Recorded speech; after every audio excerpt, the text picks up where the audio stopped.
100 milyong piso naman ang halaga ng smuggled agricultural goods mula China. Abay nasabat mga kabrigada ng DA at ng BOC sa Subic Port dyan sa Zambales.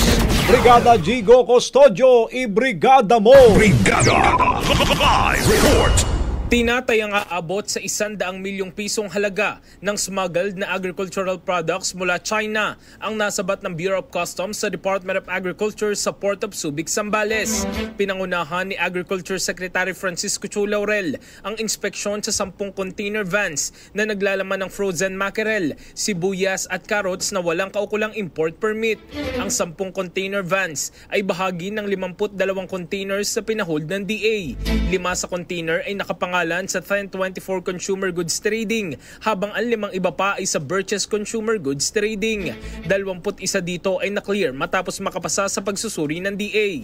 May 31 containers pa ang natitira na hinihinalang naglalaman din ng smuggled agricultural products na posibleng umabot sa 100 milyong piso ang kabuang halaga.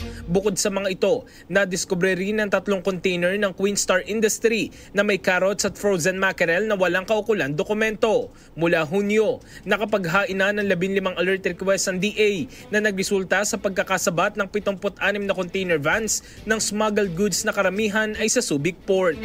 In the heart of changing lives, ako sa Brigada Jigo Custodio ng 105.1 Brigada News of Manila, the music news of our Brigada Balita. Ang bahaging ito ay hatid sa atin ng Power Cell Soya Coffee. Masarap araw-arawin.